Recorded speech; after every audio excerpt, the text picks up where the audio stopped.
In this video, I'd like to talk about the middle register on the flute.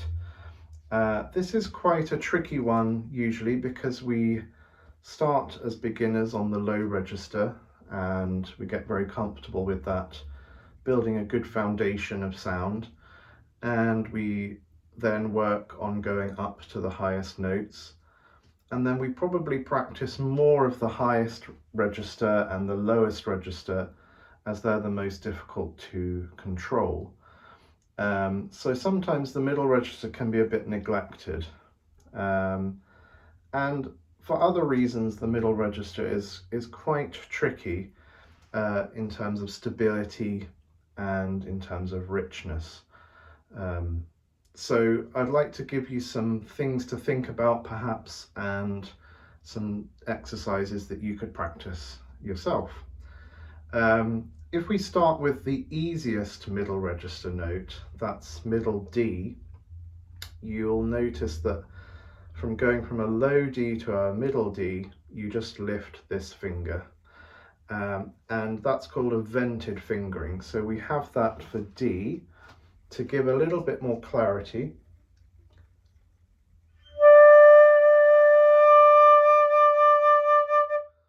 so that means that there's less likelihood for that note to split down to its lower partial. The same goes for E flat. We have this finger up, but we also have the little finger down. So we're getting a bit more resistance from the slightly longer length of tube. And so going from D to D sharp, even though it's just one finger down, there's a slight difference in how we need to approach that and how we blow. And that's more to do with the angle than anything else. So I'm not having to really think about blowing faster or whatever. It's more the angle, and I'll demonstrate why. So E flat, if we play an octave with this fingering, the middle register fingering, it's very likely to be a little bit narrow in terms of the width of the octave. And so if you have a listen, if I just play the E flat like I play my D,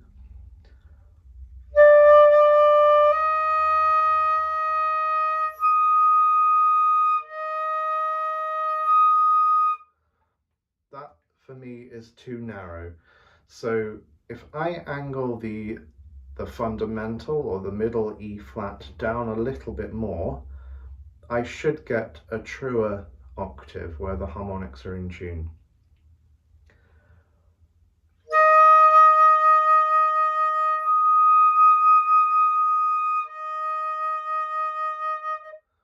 And you might notice that that sounds richer, and that's because the harmonics are in tune. So for an E flat, I would suggest blowing down a little bit more than you would for D. Okay, so going between D to D sharp or E flat,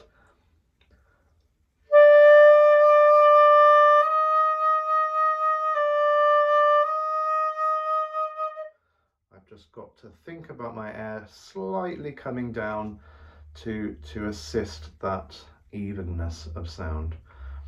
E natural is the opposite basically of E flat, where it's now a harmonic fingering. There's no difference between the fingering for low E and middle E. So there is a strong likelihood that that might split down. With E flat, it's very difficult for the note to split down because of the venting of this hole up here. So if I try and split D or E flat, it doesn't go down. E flat. If I blow very gently, I can get a lower partial out, but it's more likely to split up if anything.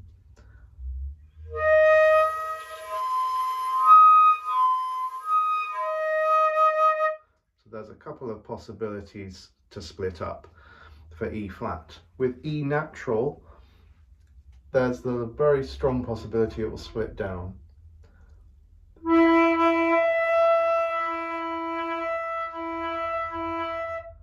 where you can get either the low E or a sound in between low E and middle E.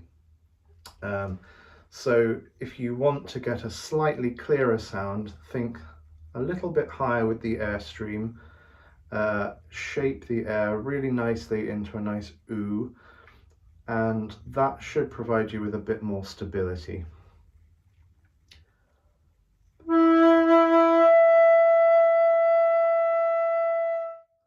And a good thing to practice for that is harmonics, with including the next harmonic above that. So you find if I blow too low, I get the low harmonic. If I blow too high, I get the next harmonic above E.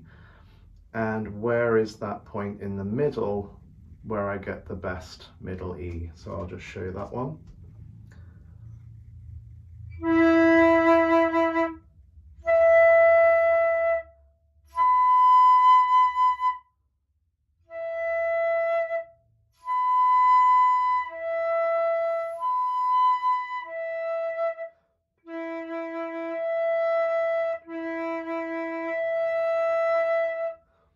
So just by comparing that to the low note or to the note above, I find the position for my airstream and the speed that I need to blow at to get a really good middle E.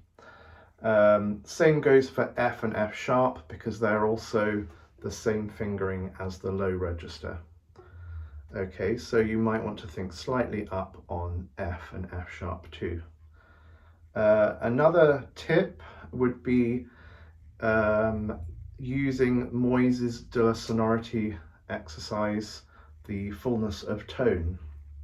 So you find out how you can grow the sound with real ease, no force, just very small increments. So from piano to mezzo-piano over 4 to 8 beats, something like that. So a nice long note where you're just allowing the sound to grow, make space for that sound, keep everything nicely open, and you'll notice as soon as you try to push the sound on the middle register especially, it will want to split or distort.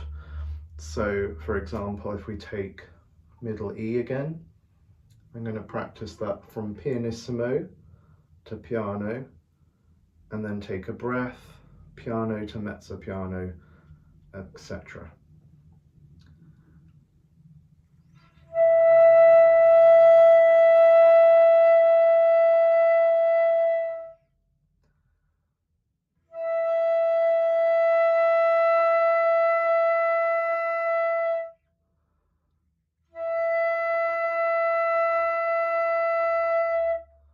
So I'm not really having to think about pushing more air or, forcing the sound out. I'm just letting it grow, and you get a really good feedback from the instrument, how it's vibrating in your hands, how it feels with your lips. If that's all sort of vibrating nicely, then you know that the sound is there for you. If you start to push or squeeze too much with muscles, that resonance sort of just goes. So that's a good indication. So that's a good exercise to use. Some fingerings can also help if you're in a sort of tricky situation, or you've got a lot of repeated notes in the middle register. A good example is the Nielsen concerto. So we have an E flat or a D sharp that is repeated. A good fingering for that is to put the finger back down for the E flat, but lean on this first trill key with your middle finger. So your fingers are down, but you lean slightly with that finger on the trill key, and that gives it a real clarity and ease of response.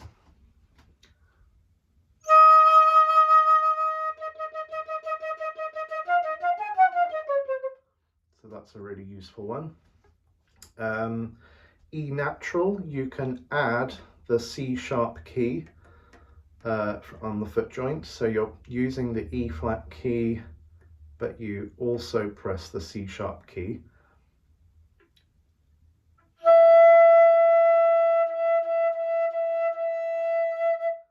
And that gives it more stability.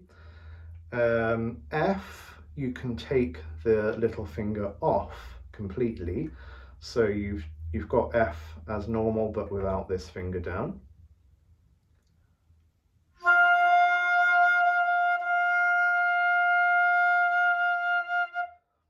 And then for F sharp, it's like the E fingering again, you add the C sharp key. So those, in situations where you're not maybe so confident that the note is going to be very clear and respond easily, try those fingerings and see if that helps you. So let me know in the comments if any of that helped, and good luck with your middle register.